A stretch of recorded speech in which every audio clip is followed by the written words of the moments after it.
And one of the most common questions I've been getting on my Facebook page as well as my webpage recently is people have been asking, Dr. Axe, is coffee good for me or is coffee good for you? And the answer is yes and no. There's a lot of research actually that's been coming out on coffee, and coffee is one of the most popular beverages around the world today. But let me first talk about why coffee can be good for you, and then also why it can be bad for you. For starters, one of the biggest reasons why coffee is beneficial is because it contains massive amounts of antioxidants. And you know, one of the things that we're exposed to all around the world today is large levels of toxicity.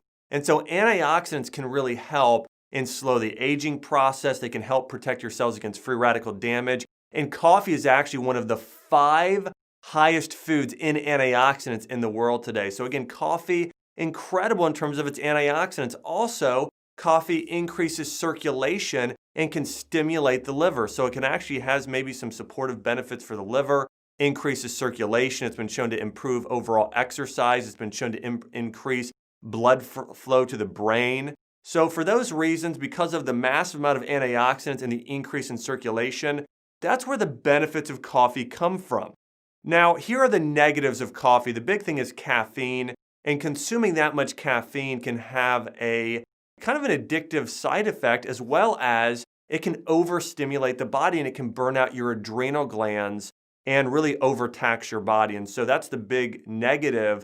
And for a country in America and then across the world, 80% of people will suffer with some form of fatigue or adrenal fatigue sometime in their life.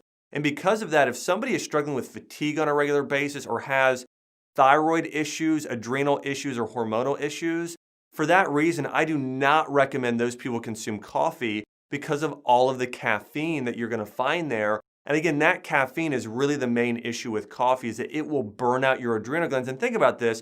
Do you think you were created to rely on stimulants all the time? And that's really what caffeine is. It's a stimulant. So doing large amounts of caffeine is not good at all for people with adrenal fatigue, thyroid problems, or people with even autoimmune disorders or other chronic illness. I do not recommend coffee for those people. But if you're already generally healthy, or let's say you just struggle with some circulation issues, or you're trying to support the brain and you don't have autoimmune disease or any type of thyroid or adrenal issue, in that case, consuming coffee in moderate amounts can be fine and even good for your health. Now, when you're consuming coffee, you need to consume it in the morning or before lunch. Because what happens if you start drinking it in the afternoon or especially in the evening, the life of coffee and the caffeine and how long it will affect your body can be around 12 hours. And so if you're consuming it in the afternoon, it can definitely affect your sleep cycle that night. And not just you falling asleep, but your overall quality of sleep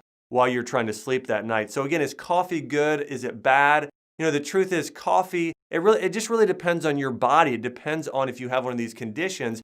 Coffee can make it worse, versus if you're looking for a little bit of a pick-me-up, you're going to do it earlier in the day, you need more antioxidants in circulation. For those reasons, coffee can have some of those major health benefits. And when buying coffee, here's the other thing. You must buy organic, natural coffee if you're going to consume it, because coffee is one of the most highly sprayed plants in the entire world today. And I think really a better option than coffee in general as well is doing things like teas.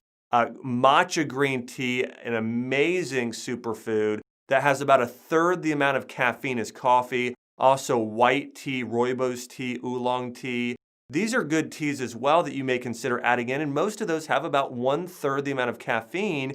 So you could consume a couple cups a day, and you're actually going to be getting more benefits. And so that's what I would recommend overall. If you want to just get a little bit of caffeine and support your organs as well, then again, switching over to tea is your best option. But I know there's a lot of coffee lovers out there. So again, if your body does well with coffee, you do it earlier in the day, and you do an organic brand, I think you're good to do coffee. But for other people, doing some herbal teas with some of those medicinal benefits is a better option. So this has been myself, Dr. Axe, answering your question, is coffee good for you? The answer is yes and no.